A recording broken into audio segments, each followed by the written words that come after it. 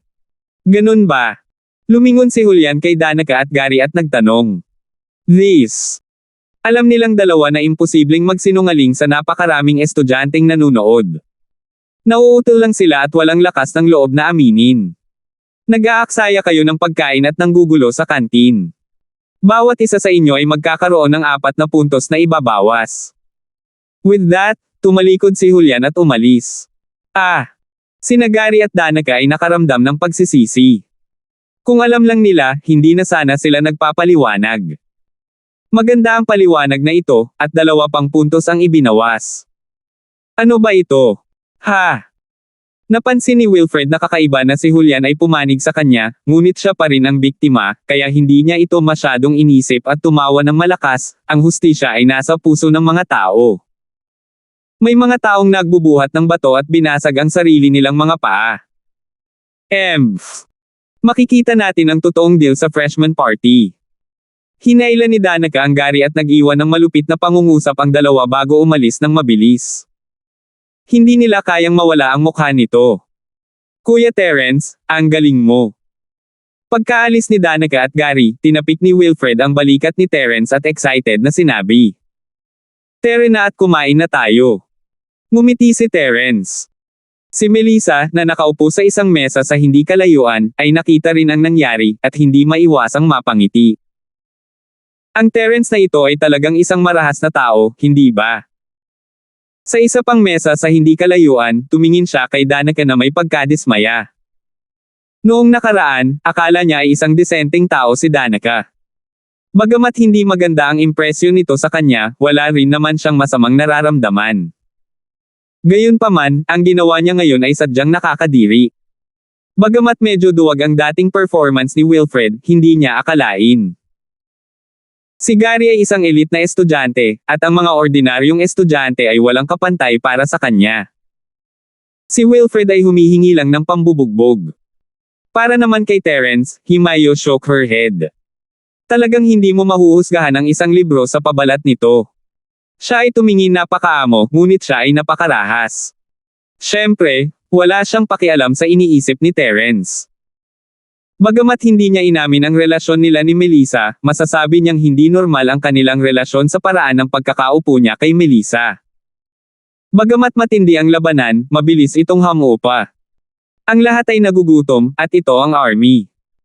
Napakahigpit ng mga alituntunin, kaya lahat ay nakahanap ng lugar na makakainan. Gayunpaman, ang nangyari ngayon ay nagpasaya sa mga tao. Pagkatapos kumain ay bumalik na ang mga estudyante sa kani-kanilang barracks.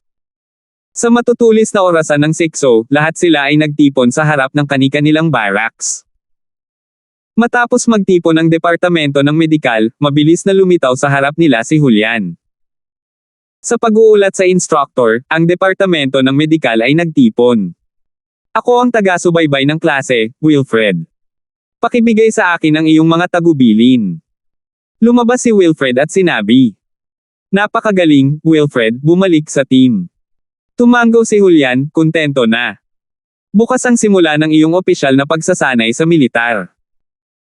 Mula sa una hanggang 3 araw, ikaw ay magsasanay sa pagmamartsa, at pagporma. Ang 4 hanggang 6 na araw ay pagsasanay sa boxing ng militar. Ang 7 hanggang 8 araw ay pagsasanay sa larangan. Pagkatapos ng 8 araw, ikaw ay makikipagkompetensya sa pormasayon, boxing ng militar, at mga individual na puntos na mananalo. Ayon sa pagkakabanggit. Whoosh! Whoosh! Walang inaasahan na bilang karagdagan sa normal na mga kredito sa akademya, magkakaroon din ng mga kredito na iginawad sa panahon ng pagsasanay sa militar. Ito ay medyo marami, mga 5 hanggang 10 puntos. Huwag kang maging masaya ng maaga. Tanging ang nangungunang 3 sa bawat kompetisyon ang gagantimpalaan ng mga kredito, bilang isang grupo man o bilang isang individual. Ang field training ay nakabatay sa faculty, ngunit ang unang 3 grupo na babalik ay makakakuha din ng 2 credits bawat isa. Mahinang sabi ni Julian. Ang mga kredito sa unibersidad ay parehong mahirap at madaling makuha. Madaling makuha ang mga kredito para sa maraming elective na kurso tulad ng etiquette at social interaction. Gayunpaman, may mga pagkakataon na kulang pa sila sa mga kredito bago ang graduation. Mahirap pumili ng mga kursong hindi pa nila kinukuha, lalo na sa mga estudyanteng piniling magkaroon ng double degree. Ang mga kredito ay mas mahalaga. Sa makatuwid, walang mag-iisip na makakuha ng higit pang mga kredito sa oras na ito. Nang matapos si Julian, pinangunahan niya ang klase patungo sa kampo at gumawa ng ilang simpleng pagsasanay tulad ng at is, attention, turn left, turn right, at iba pa. Lahat sila ay tinuruan sa middle school na PAY. Hindi ito mahirap at isang warm-up lang. Pagkatapos, pinangunahan ni Julian ang grupo para mag-jogging sa paligid ng barracks bago sila pinaalis. Hindi man gaano karami ang unang araw ng pagsasanay, medyo sobra pa rin ito para sa mga estudyante. Nahulog sila sa kanilang mga kama pagkatapos bumalik sa kwartel. Ang kanang kamay na si Pancho, ang lalaking may dilaw na buhok, at ang lalaking may kulay ubing buhok ay nakatira sa kabilang panig ng kama. Magkaiba ang tatlong taong ito at mukhang hindi madaling pakisamahan. Sa makatuwid, ang mga mag-aaral sa klase ay hindi nagkusa na pukawin sila, at silang tatlo ay hindi nag-abala na makipag-usap sa iba. Sa kabilang bahagi ng kama ay naroon sina Terence at Melissa. Tahimik na nakahiga si Melissa sa tabi ni Terence, at bagamat nakasuot siya ng damit, hindi niya maiwasang makaramdam ng kaba. Magpahinga ka ng maaga, kailangan mong gumising ng alas 6 ng umaga.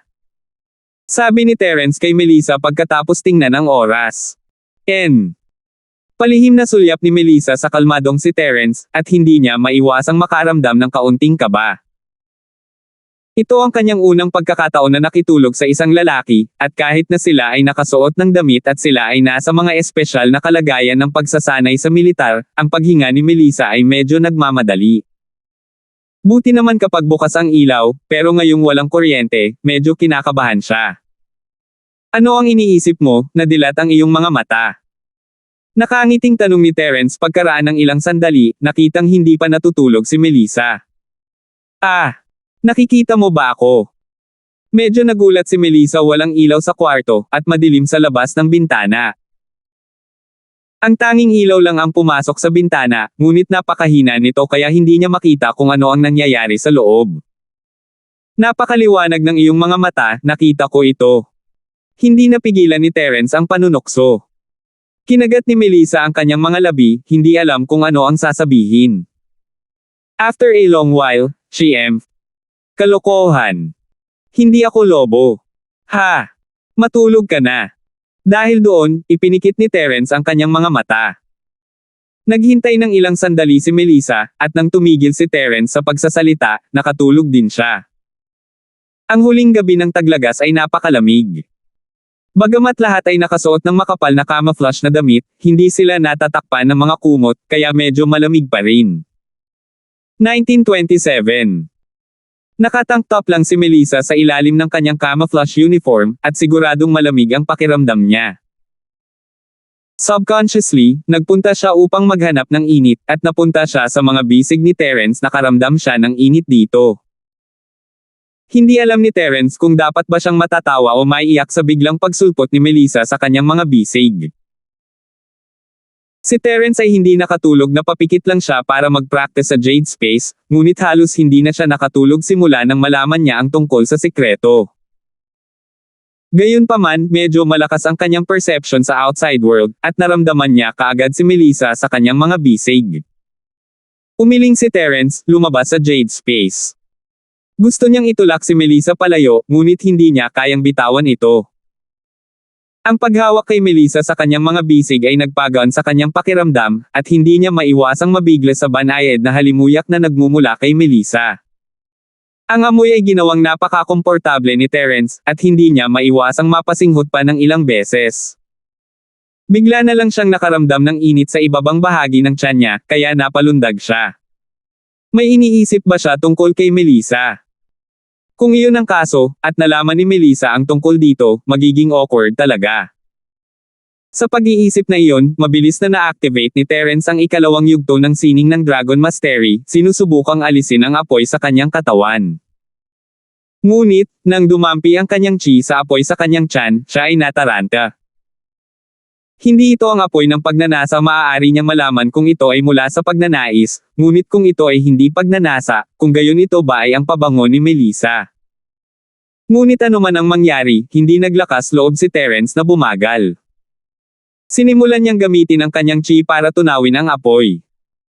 Ngunit sa sumunod na sandali, nagulat si Terence nang matuklasan na pagkatapos matuno ang apoy, tila naging chi ang pumuno sa kanyang katawan, at patuloy na lumalakas ang kanyang lakas. Matapos matuno ang apoy, talagang tumaas ng husto ang lakas ni Terence. Wala pa rin siya sa pader ng Earth Class Early Phase Peak, pero palapit na siya ng palapit. Litong-lito si Terence bakit tumaas ang kanyang lakas. Dagdag pa, ang bilis ng pagpapabuti na ito ay malinaw na mas mabilis kaysa sa pagpapalipat-lipat lamang sa ikalawang yugto ng sining ng Dragon Mastery. Hindi ito mas mabilis, ngunit ito ay mabilis na ramdaman ito ni Terence. Marahil ay ang bango talaga ni Melissa. Kumunat ang noo ni Terence, nagulat. Ayaw niyang sayangin ang pagkakataong ito, hindi madaling makakuha ng pagkakataong matulog kasama si Melissa, kung tutuusin, at kailangan niyang sumipsip ng higit pa nitong pabango para sa pagsasanay. Ayaw niyang tanggihan siya ni Melissa pagbalik niya sa paaralan. Hindi nakatulog si Terence buong gabi, walang tigil na nagpapaikot ng sining ng Dragon Mastery hanggang madaling araw. Nakaramdam ng kaunting lamig si Melissa sa kalagitnaan ng gabi, at natural na naghanap ng init. Binuksan niya ang kanyang mga mata sa umaga upang makita ang kanyang sarili sa mga bisig ni Terence, at medyo nagulat siya, ngunit napagtanto niyang hindi siya niyayakap ni Terence. Siya ang nakayakap kay Terence, at habang nakahinga siya ng maluwag, nahihiya rin siya. Wala man lang ginawa si Terence sa kanya, at siya ang yamakap sa kanya. Ano kaya ang iisipin ni Terence kung nakita niya ito? Sa isiping iyon, mabilis na sinubukan ni Melissa na kumawala sa mga bisig ni Terence. Palihim niyang sinulyapan si Terence at nakita niyang nakapikit ang mga mata nito. Mabilis niyang inilipat ang kanyang katawan sa gilid, ngunit naramdaman ito ni Terence.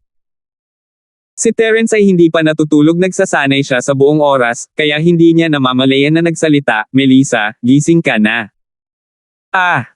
Hindi inaasahan ni Melissa na madyay gising si Terence ng mas maaga kaysa sa kanya, kaya nagkukunwaring tulog siya habang nakapikit. Sinasamantala siya ng lalaking ito kahit na nagising na siya. Hindi. Biglang napagtanto ni Melissa na kung gusto siya ni Terence na samantalahin, niyakap na lang siya nito. Bakit kailangan niyang gawin ito? Napagtanto ni Melissa na ayaw ni Terence na maistorbo ang kanyang pagtulog, ngunit kahit na ganoon, nahihiya pa rin siya. Medyo giniginaw ako kagabi. Wala lang. I don't mind being a heater. Talagang walang pakialam si Terence, mayroon na siyang magandang impresyon kay Melissa, at ngayong nalaman niyang maganda ang pabango nito para sa kanyang pagsasanay, wala siyang pakialam. Sa katunayan, nagustuhan niya ito. Gising na ako. Mabilis na bumangon si Melissa nang maging mas intimate ang usapan ng dalawa. Sa katunayan, marami ng mga estudyante ang nagising sa oras na ito. Gayunpaman, maaga pa at may ilang oras pa bago ang pagpupulong ng orasan ng sekso, kaya gusto nilang manatili sa kama at magpahinga sandali. Pumunta si Melissa sa banyo para maghugas ng mukha, at bumangon din si Terence. Bilang monitor ng klase, hindi siya maaaring manatili sa kama, ngunit dahil sina Terence at Melissa ang unang nagising, hindi niya inisip na mawala ng mukha. Ang tunog ng wake-up call. 5:50 AM na, oras na para magtipon. Lahat ng estudyante sa living quarters ay tumakbo palabas at pumila sa harap ng living quarters. Si Julian ay nagpakita sa orasan ng sekso, na minarkahan ang pagsisimula ng araw ng pagsasanay. Ang pagsasanay para sa unang 3 araw ay napakasimple. Ito ay kung ano ang ginawa ng lahat sa junior high at high school. Naglakad sila sa harap, sabay-sabay, nagbabago ng porma sayon, at iba pa. Kahit na nakakapagod sa pagtatapos ng araw, lahat ay maaaring magpatuloy. Sa cafeteria, wala nang kalungkutan. Sa halimbawa ni Danica at Gary, walang nang-ahas na gumawa ng gulo muli. Kung tungkol sa paraan ng pakikitungo ni Julian sa dalawa, maliban kay Danica at Gary, walang nakakaramdam na hindi patas si Julian. Silang dalawa ang nagsimula ng laban, at habang si Terence ay medyo malupit, tinutulungan niya ang kanyang kaklase, lahat ay nakita ito bilang isang mabuting gawa. Ang katotohanan na hindi siya pinarusahan ay nangangahulugan na si Julian ay isang bukas-isip na instructor. Sa katunayan, kung hindi dahil kay Terence, haharapin din ito ni Julian, ngunit dahil si Terence iyon, natural siyang pumanig sa kanya. Sa pagkabigo ni Terence, hindi niya nakita sina Cheryl at Yase sa kantin. Mayroong higit sa isang cafeteria dito. Marahil ang mga mag-aaral sa ekonomiya ay nakatalaga sa ibang mga karinderya at hindi nakikisalamuha sa isa't isa. Ang antas ng pagsasanay na ito ay hindi bagay kay Terence, ang tanging bagay na nakapagpasaya sa kanya ay ang pagtulog kasama si Melissa gabi-gabi. Hindi dahil sa malaswa si Terence, kaya lang mapabilis ng pabango ni Melissa ang kanyang pag-practice. 3 araw, ang 3 araw na ito ay sapat na upang tumugma sa kalahating buwan ng pag-unlad ni Terence. 1928. Bagamat bahagi nito ay dahil si Terence ay nagiging mas pamilyar sa ikalawang yugto ng sining ng Dragon Mastery, isa lamang ito sa mga dahilan. May mahalagang papel ang pabango kay Melissa. Yayakapin ni Melissa si Terence tuwing umaga, at medyo awkward, ngunit ang awkwardness ay nawala habang tumatagal, at naging natural na ito. Hindi na siya mahiyain gaya ng dati, hindi na siya sinamantala ni Terence, at hindi niya sinasadya, kaya hindi na kailangang maging awkward pa ang dalawa. Gaya ng sinabi ni Terence, ang dalawa ay mabuting magkaibigan. Simula sa ika-4 na araw, ito ay military boxing. Karamihan sa mga estudyante ay nakarinig na ng military boxing noon, ngunit hindi pa nila ito sinasanay. Pagkatapos ng lahat, mayroong Muay Thai, Sanda, Taekwondo, at maging ang Tai Chi sa mga klase sa pagsasanay sa martial arts sa labas, ngunit kakaunti ang sistematikong nagtuturo ng boxing militar. Napaka-curious pa rin niya sa pamamaraang ito ng kamao na ginagawa ng lahat sa army. Tanging ang tamang pagbaluktot sa bibig ni Tiger ay nagpakita ng bakas ng paghamak. Ang military boxing, bagamat ito ay napakakaraniwan, ay isang set ng boxing techniques na alam ng bawat sundalo sa army. Maraming tao ang nag-iisip na ito ay ginagamit lamang upang palakasin ang katawan. Huminto sandali si Julian bago nagpatuloy, totoo na ang military boxing ay nakakapagpalakas ng katawan ng isang tao, ngunit ito rin ay isang boxing technique na may malaking kabuluhan sa aktwal na labanan. Ito ay may kapansin-pansing epekto kapag nakikipaglaban sa malapit na pakikipaglaban sa kalaban. Hindi banggitin ang mga ordinaryong sundalo, kahit na ang mga sundalo ng Special Forces ay maaaring gumamit ng military boxing kapag kaharap mo ang iyong mga kaaway, mahusay din itong magsasanay sa militar sa hinaharap. Kapag nakatagpo ka ng isang kaaway, kung mahusay mong gamitin ang boxing ng militar, hindi lamang hindi mo maiiwasan ang mga masasamang tao, ngunit wala ka ring problema sa pagprotekta sa iyong sarili. Dahil sa mga salitang ito, anabangan ito ng lahat ng mga estudyanteng naruroon. Oo, kung natutunan nilang mabuti ang set ng fist technique na ito, tapos kapag nakatagpo sila ng panganib sa hinaharap, hindi ba sila papatayin ng masasamang tao? Maging si Terence ay tumango bilang pagsang-ayon. Ang military boxing ay isang hanay ng mga diskarte sa boxing na pino at ginawang perpekto ng mga elite ng hindi mabilang na mga sundalo. Si Julian ay hindi nagmalabis. Hahaha. May tumawa ng malakas, nandidiri sa sinabi ni Julian. Sino yung tumawa? May duda ka ba? Nagdilim ang mukha ni Julian. Hindi niya inaasahan na may ganitong klaseng estudyante. Nagre-report sa instructor. Nakita ko na ito dati. May isang tao sa klase natin na napakalakas din. Baka hindi niya katapat ang military boxing mo.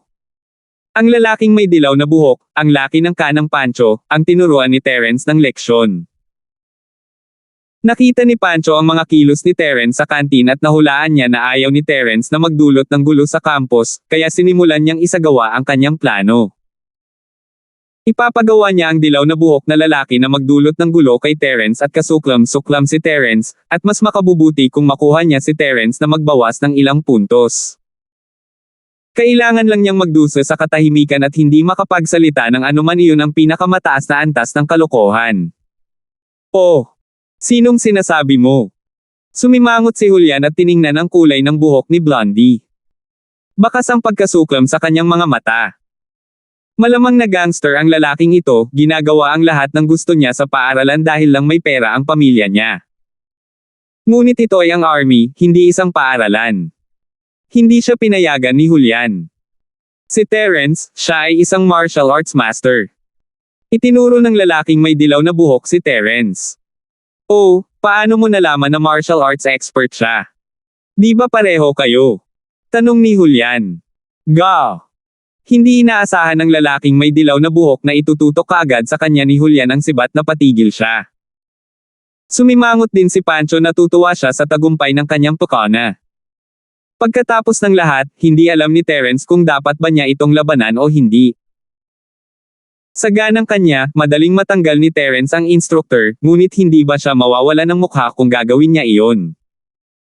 Paano makakabangon si Terence mula sa pagsasanay sa militar?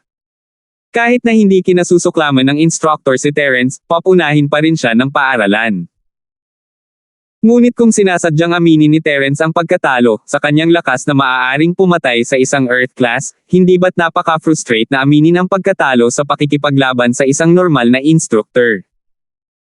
Kung hindi siya lalaban, ito ay hindi pagsunod sa mga utos, at ang mga puntos ay ibabawas kung hindi siya nakikinig sa mga utos sa panahon ng pagsasanay sa militar. Gayunpaman, hindi inaasahan ni Pancho na ang salungatan na ito ay ililipat pabalik sa lalaking may dilaw na buhok. Nagtatanong ako sa iyo, paano mo nalaman na si Terence ay isang master? Sinigawan ni Julian ang lalaking dilaw ang buhok. Ito. Hindi alam ng madilaw na buhok kung paano ipapaliwanag. Dahil alam mo na siya ay isang dalubhasa, kung gayon sa tingin ko ikaw ay isang eksperto din. Ikaw ay pumunta at makipaglaban sa akin. Magsanay tayo ng military boxing. Alam ni Julian na ang dilaw na buhok na lalaki ay hindi maganda. Gusto niyang turuan siya ng leksyon para tumigil na siya. Kahit na hindi niya target si Terence, hindi niya gusto ang paraan ng pananamit niya na parang hooligan. Ako. Bahagyang natigilan ang lalaking may dilaw na buhok, ngunit hindi siya natakot. Nandito siya para samahan ang young master sa pag-aaral. Si Right Pancho ay nagmamalasakit sa mga kredito, ngunit wala siyang pakialam.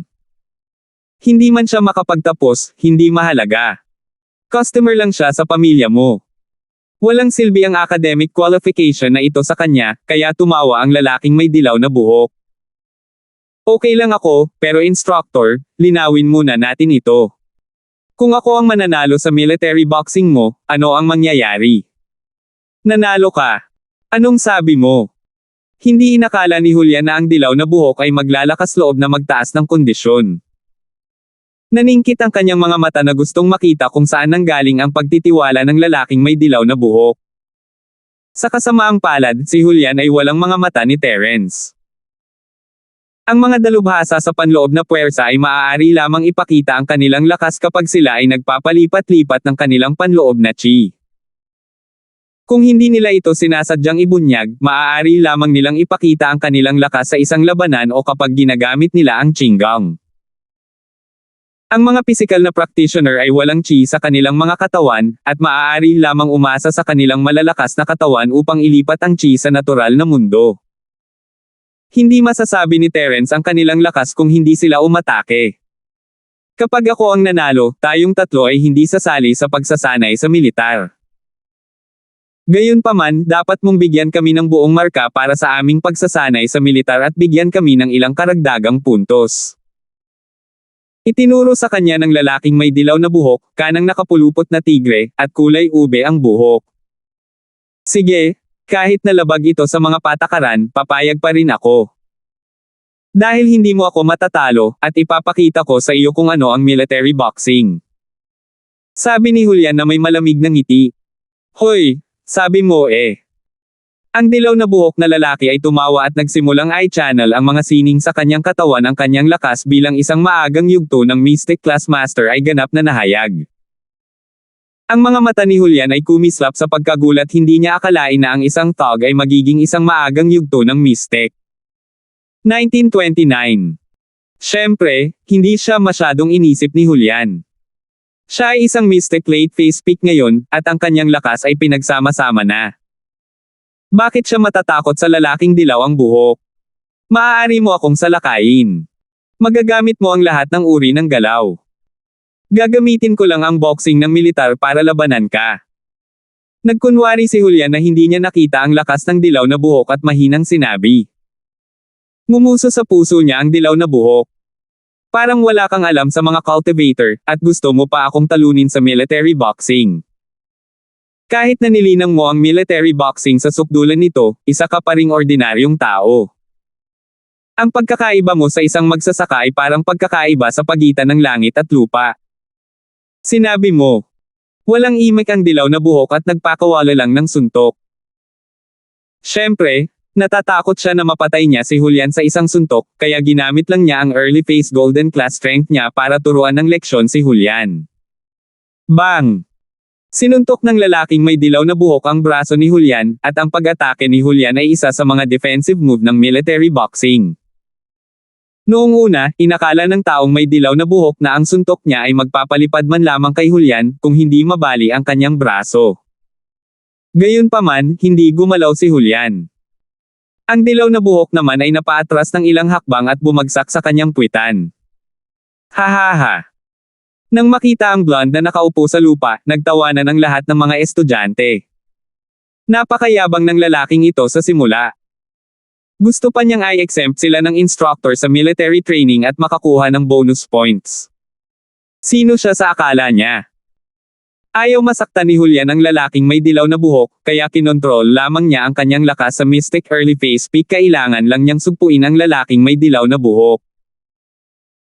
Pagkatapos ng lahat, ang mga practitioner sa ilalim ng Earth class ay isang antas ang layo mula sa pagpatay sa kanilang kalaban, kaya ginamit lamang ni Julian ang military boxing upang ipagtanggol at hindi inatake ang dilaw na buhok na lalaki. Umaasa na siya ay Otres. Ngunit sino ang nakakaalam na ang dilaw na buhok ay magiging napakawalang ingat? Kung ginamit niya ang lahat ng lakas niya ay hindi siya bumagsak ng husto, kahit na wala siyang magawa kay Julian. Mystic early phase peak.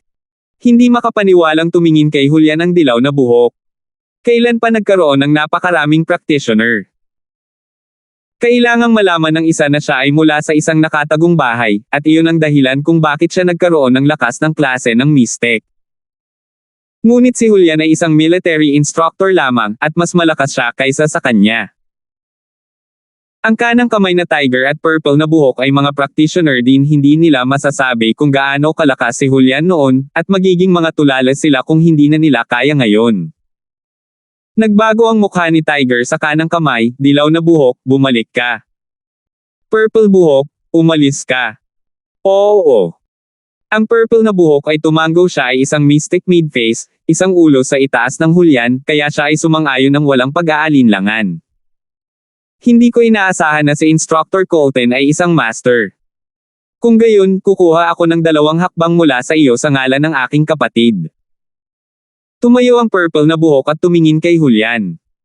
Oh, dahil nasa labas na kayo, halika na. Mga mag-aaral, tingnan ninyong mabuti.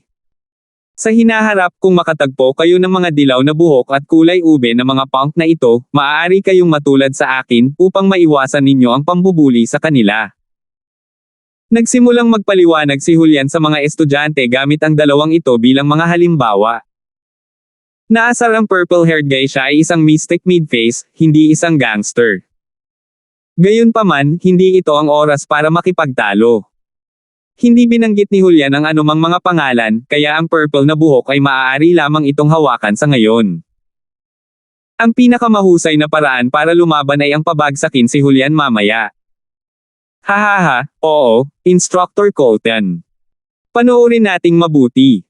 Sunod-sunod na sabi ng mga estudyante. Mystic early phase peak, napakalakas ba nito? Malamig na ngumiti ang purple na buhok kay Julian at sinimulan ang kanyang practitioner's arts, na nagpapakita ng kanyang lakas bilang isang mystic mid-face. Halika, ipagpatuloy mo ang pag-atake sa akin. Napatingin si Julian sa purple na buhok na mas nabigla. Nagkaroon ng mystic mid-face. Anong klaseng klase ito? May mga nakayukong tigre at nakatagong dragon. Gayunpaman, kumpara kay Terence, ang Earth class, ang mga taong ito ay masyadong mahina. Natigilan ng purple-haired guy ang hulya na ito ay mystic early phase peak lang, pero hindi siya natakot sa isang mystic mid-phase na katulad niya, at hiniling pa sa kanya na atakihin siya. Tanga ba siya? Isang high-tier master na umaatake sa isang Earth class, hindi ba one-sided fight iyon? Bilisan mo, huwag mong sayangin ang oras ng lahat. Naiinip na sabi ni Julian. Galit na galit ang lalaking may purple-haired. He coldly at nagpadala ng sipa kay Julian. Dahil si Julian ay isang mystic early phase peak, hindi na niya kailangang magpigil pa. Gagamitin lang niya ang buong lakas niya at sasaktan siya. Siya ay isang mystic early phase peak pa rin, kaya hindi siya mamatay. Binabalak niyang pahirapan si Julian sa katahimikan. Siya ang humiling sa kanya na umatake, at kahit na nasaktan niya si Julian, wala siyang choice kundi tanggapin ito. Siya mismo ang pumayag sa mga kondisyon. Gayunpaman, nang sipain siya ng lalaking may purple na buhok, ginamit din ni Julian ang kamao ng militar para manalo. Ngunit ang nakakagulat sa purple-haired ay si Julian ay hindi isang mystic early phase peak, siya ay isang mystic late phase peak. Pinagsisihan ng purple-haired guy ang desisyon niya, pero huli na ang lahat. Sa sandaling dumampi ang paa niya sa kamao ni Julian, pinalipad siya palayo, mas malayo pa sa lalaking may dilaw na buhok. Lumipad siya sa gilid ng training ground at bumagsak ng husto, na nagpakawala ng nakakaiyak na hiyaw. Ito ang resulta ng pagpapakita ng awa ni Julian. Kung hindi, sa lakas ni Julian, ang pagpatay sa purple na buhok ay isang piraso ng cake. Huwa, ang mga estudyanteng naruroon ay agad na nagpakawala ng mga tunog ng pagkagulat, na sinundan ng dumadagandong na palakpakan. Masyadong cool ang galaw ni Julian. Ito ay mukhang isang ordinaryong galaw, ngunit ito ay napakalakas. Parang special effect scene sa isang martial arts movie. Ang mga normal na tao ay maaari lamang magpatomba ng isang tao, ngunit ang ganitong uri ng suntok ay maaaring magpadala ng isang tao na lumilipad. Bihira sa mga ordinaryong tao na makakita ng lumilipad ng ganito kalayo. Ito ay isang eksena lamang sa mga pelikula. At ngayon, nangyayari ito sa harap mismo ng mga mata ng lahat. Lumalabas na hindi kasinungalingan ang mga eksena sa pelikula para makaakit ng atensyon, pero sa totoo lang, may napakagandang tao talaga na kayang gawin ito. Yellow-haired, purple-haired, right-hand coiled tiger, nilabag mo ang mga patakaran. Pumunta at tumakbo ng 100 lap sa paligid ng barracks, o hindi ka makakain. Napatingin si Julian kay Pancho. Masasabi niyang nasa iisang grupo ang tatlong ito. Dahil ang lalaking may dilaw na buhok at ang lalaking may kulay ube ay hindi mga normal na tao, malamang na isang practitioner din si Pancho. Ang 100 laps ay hindi isang malaking bagay. Makipaglaro lang siya sa kanila. Oo. Galit na galit ang may purple na buhok, dilaw na buhok, at kanang kamay na tigre, ngunit hindi sila nang ahas na kumilos ng padalos-dalos ngayon. Ang instructor na ito ay isang mystic late phase peak, hindi sila makalaban sa kanya. Nang makitang tumatakbo ang tatlo, nagtawanan ang mga estudyanteng naruroon. 1930. Okay, nakita ng lahat ang kapangyarihan ng military boxing. Ngayon, handa ka bang matuto mula sa akin? Tanong ni Julian. Payag ako. Ngayong nakita na nila ng sariling mga mata ang kapangyarihan ni Julian, sino ba ang hindi gustong matuto? Sa katunayan, ang boxing ng militar ay talagang makapangyarihan, ngunit ito ay nakasalalay sa gumagamit. Kung si Julian ay hindi mystic, hindi siya makakapagpadala ng lumilipad sa isang suntok. Gayunpaman, masaya si Julian na gamitin ang pamamaraang ito para hikayatin ang kanyang mga kaklase. Mali ang narinig niya, at totoo ang nakita niya. Nakipag-away siya sa blonde at purple na buhok, at iyon ay mas kapanipaniwala kaysa sa anumang paliwanag. Ang medicine major ay malamang na isa sa mga klase na pinakaseryoso sa boxing ng militar sa pagkakataong ito. Sa pangunguna ni Julian, lahat ay puspusan, at maging si Melissa ay pinagpapawisan dahil sa pagod, ngunit siya ay seryoso pa rin. Damn! Young Master Yu, bakit tayo malas? Walang magawang sabi ng lalaking dilaw ang buhok habang tumatakbo. Ito ay kakaiba, kahit isang random na instructor ay isang Mystic Class Master, itong Mystic Class Master ay masyadong walang kwenta. Ngunit ang isang matalinong tao ay hindi lumalaban kapag ang mga posibilidad ay laban sa kanya, tumatakbo tayo. Tuturuan natin ng leksyon ng Terence na iyon pagbalik natin. Akala ko makikigulo tayo kay Terence nang wala si Boss Bai sa pagsasanay sa militar, ngunit napakadali para sa batang ito. Sabi nung lalaking purple hair. Gayunpaman, sumigaw si Julian nang matapos ang lalaking may kulay ube na buhok, ano ang pinagbubulungan ninyong tatlo? Mukhang puno ka ng lakas.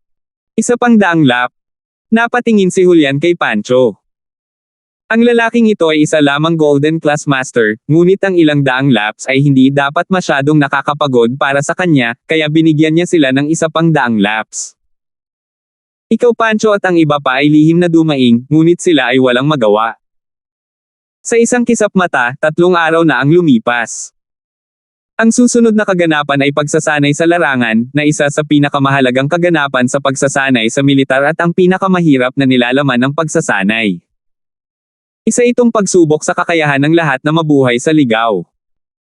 Maagang umaga, dinala ng ilang bus ang lahat ng estudyante ng biology sa paanan ng bundok, mga 50 kilometro ang layo mula sa kampo. Ito ay isang hindi kilalang bulubundukin, hindi kalayuan sa hangganan. Ang nilalaman ng pagsasanay sa pagkakataong ito ay bumuo ng mga grupo ng 3 at umakyat sa bundok upang hanapin ang itinalagang lokasyon ng maliit na watawat. Dahil ang bawat maliit na bandila ay inilagay sa ibang posisyon, ang bawat maliit na bandila ay may GPS positioning device, at ang bawat koponan ay random na makakakuha ng isang GPS receiving device. Sa pamamagitan lamang ng pagsunod sa mga coordinates sa receiving device ay mahahanap ng isa ang maliit na bandila. Ang unang 3 koponan na makakahanap ng maliit na bandila ay makakatanggap ng 2 karagdagang puntos bilang gantimpala. Ang pagsasanay ay tatagal ng 2 araw, mula umaga hanggang gabi. Ang mga koponan na hindi mahanap ang Xiaoqi ay ibabawas lamang ng isang military training credit. Bagamat tila napakasimple ng pagsasanay sa mga coordinate ng GPS, gaano kahirap talagang hanapin ito. Ang bundok na ito ay hindi isang tourist attraction. Walang mga nakahandang daan. Bagaman hindi matarik ang mga pader ng bundok, ang kagubatan ay puno ng kagubatan. Malinaw na hindi isang madaling gawain ang dumaan sa mga layer ng jungles upang mahanap ang target. Bukod dito, iba ang posisyon ng bawat maliit na watawat. Sa ganoon kalaking bundok, walang posibilidad na magtulungan. Tanging ang 2 tao sa parehong grupo ang makakahanap nito ng mag-isa. Ipinaliwanag ni Julian sa mga mag-aaral ang ilang mahahalagang kaalaman para mabuhay sa ligaw. Walang anumang ligaw na hayop sa bundok, ngunit karamihan sa mga estudyanteng ito ay lumaki sa lungsod. Wala silang karanasan sa pag-survive sa ligaw. Masama kung may nangyari. Gayunpaman, kung sakali, mayroon pa ring backup na plano si Julian. May pulang switch sa likod ng GPS coordinate na ito. Isa itong emergency alarm switch. Kung nasa panganib ka sa bundok, pindutin lang ang switch na ito. Malalaman namin ang iyong mga coordinate at darating agad ang rescue. Siyempre, kung hindi kayo napunta sa anumang panganib at basta-basta lang pumili nito, kakanselahin ko ang inyong mga puntos para sa field training na ito. Sana lahat ay maglaro sa diwa ng pagtutulungan at magtulungan upang malampasan ang mahirap na panahong ito. Dapat matuto kayong huwag iwanan ang isa't isa at suportahan ang isa't isa. Ayokong makakita ng sitwasyon kung saan kayo mahuhuli. Kung ang isang grupo ay maalis, hindi mahalaga kung tayo ay makatagpo ng maliit na bandera o hindi. Noong una, medyo nabahala ang lahat ng mabalitaan nilang kailangan nilang umakyat ng bundok mag-isa para hanapin ang maliit na watawat. Gayunpaman, sa emergency switch na ito, walang problema. Tungkol naman sa problema ng pag-iiwan, walang nag-isip tungkol dito. Walang maiiwan sa kanilang mga kaklase. Sige, mga mag-aaral mula sa bawat klase, mangyaring magboluntaryo na bumuo ng mga pangkat ng 3. Halika rito para kunin ang iyong GPS, compressed biscuits, tubig, first aid kit, at mga gamit sa camping. Sabi ni Julian. Ang bilang ng mga tao sa klase ni Terence ay hindi marami, sa 3 may 2 pang tao, at si Terence ay hindi nag-atubili na makipagtulungan kay Melissa. Dapat ay kumuha siya ng isa pang dagdag na estudyante mula sa ibang klase upang bumuo ng isang team, ngunit alam ni Julian ang lakas ni Terence, at hindi magiging problema para sa kanya na dalhin si Melissa sa bundok ng mag-isa. Pumayag siya ng walang pag-aalinlangan. Matapos makolekta ng mga grupo ang kanilang mga gamit, nagsimula silang umakyat sa bundok sa ilalim ng utos ni Julian. Gayunpaman, hindi nagtagal pagkatapos nilang magsimula, walang pumunta sa parehong paraan tulad ng sa kanila. Ang kanilang mga flag ay wala sa parehong lokasyon. Ang bundok ay malaki at matangkad, at hindi gaanong tao ang gustong maglakbay ng malayo. Pinili ng karamihan sa mga tao ang tuwid na ruta na ipinapakita sa GPS. Gayunpaman, sa ganitong uri ng bundok, kahit na ito ay isang tuwid na linya, imposibleng maglakad sa isang tuwid na linya. Kung tutuusin, may ilang mga bato sa bundok at mga puno na kailangang lampasan. Sabi ni Melissa, medyo napahiya nang makitang bitbit ni Terence ang lahat ng gamit niya. Terence, pwede mo ba akong tulungan? Maraming grupo ang may 3 lalaki, at walang gaanong pagbabahaginan, ngunit ang grupo ni Terence ay may mas kaunting tao sa simula, at si Melissa ay isang babae. Hindi na kailangan. Hindi naman mabigat ang mga ito. Kailangan mong panatilihin ang iyong lakas. Kung bumagsak ka dahil sa pagod, hindi lang ako ang magbubuhat ng mga gamit, kundi kailangan din kitang buhatin. Hindi ba mas nakakapagod iyon? Nakangiting sabi ni Terence. Oh!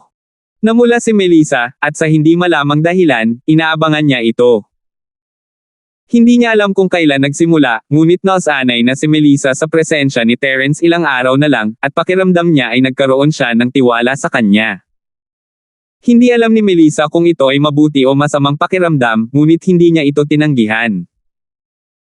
Ito ang unang pagkakataon na naging ganito siya kalapit sa isang lalaki mula noong bata pa siya, at nagulat siya na wala siyang anumang masamang damdamin kay Terence. Salamat po at sinamahan ninyo ako. Ingat lagi mga master.